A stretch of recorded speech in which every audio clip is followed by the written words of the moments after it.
கர்த்தருக்குள் பிரியமான என் அன்பு சகோதர சகோதரிகளே, கர்த்தராகிய இயேசுவின் நாமத்தில் உங்கள் யாவரையும் வாழ்த்துகிறேன். இந்த நாளுக்குரிய வேத வசனம் என்னாகமம் 6:24. கர்த்தர் உன்னை ஆசீர்வதித்து உன்னை காக்க கடவர். பிரியமானவர்களே, நம்முடைய தேவன் தம்முடைய தாசர்களாம் மோசே, ஆரோனிடம் இஸ்ரவேலரை எப்படியெல்லாம் ஆசீர்வதிக்க வேண்டும் எனும் வாசகங்களை கூட எழுதி கொடுத்தார். நீங்கள் இஸ்ரவேல் புத்திரரை ஆசீர்வதிக்கும் போது அவர்களை பார்த்து சொல்ல வேண்டியதாவது, கர்த்தர் உன்னை ஆசீர்வதித்து உன்னை காக்க கடவர். கர்த்தர் தம்முடைய முகத்தை உன்மேல் பிரகாசிக்க பண்ணி உன்மேல் கிருபையாயிருக்க கடவர். கர்த்தர் தம்முடைய முகத்தை உன்மேல் பிரசன்னமாக்கி உனக்கு சமாதானம் கட்டளையிட கடவர் என்பதே.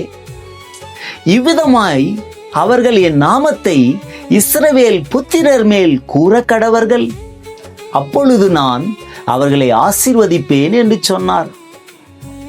இப்படி இஸ்ரவேலரை ஆசீர்வதிக்கவே அவர் ஆரோனையும் அவன் குமாரரையும் ஆசாரியராக்கினார்.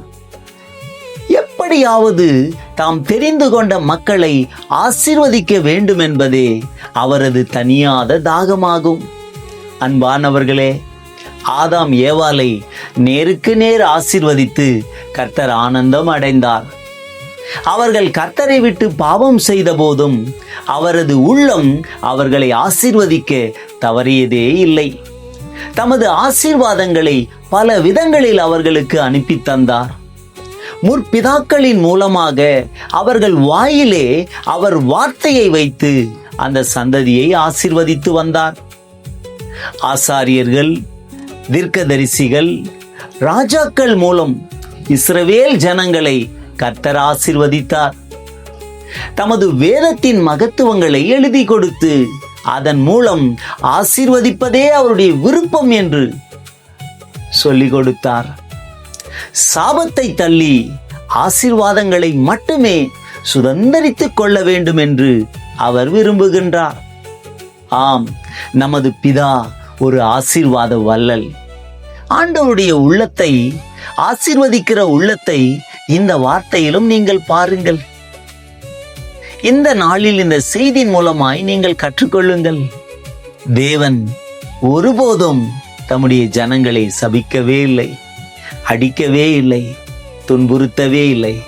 எல்லா சூழ்நிலையிலும், ஒவ்வொரு காலகட்டத்திலும் தேவன் தம்முடைய ஜனங்களை ஆசீர்வதித்தே வந்தார்.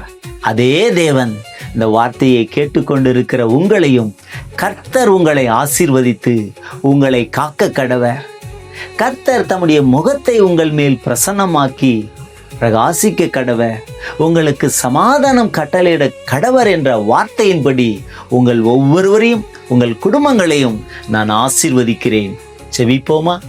அன்பின் பரலோக பிதாவே, இந்த வார்த்தைகளை கேட்டுக்கொண்டிருக்கிற ஒவ்வொரு தேவ பிள்ளைகளையும் அவருடைய குடும்பங்களையும் பிதா, குமாரன், பரிசுத்தாவின் நாமத்தில் நான் ஆசீர்வதிக்கிறேன். உம்முடைய ஆசீர்வாதமும் சமாதானமும் பிரசன்னமும் பிரகாசமும் அவர்கள் வாழ்வில் உண்டாகும்படியாய் செபிக்கிறேன். இஸ்ரவேலரை ஆசீர்வதித்த அதே கர்த்தர் இந்த பிள்ளைகளையும் நான் ஆசீர்வதிக்கிறேன். கிருபை சூழ்ந்து கொள்ளட்டும். நல்ல பிதாவே, ஆமென். God bless you.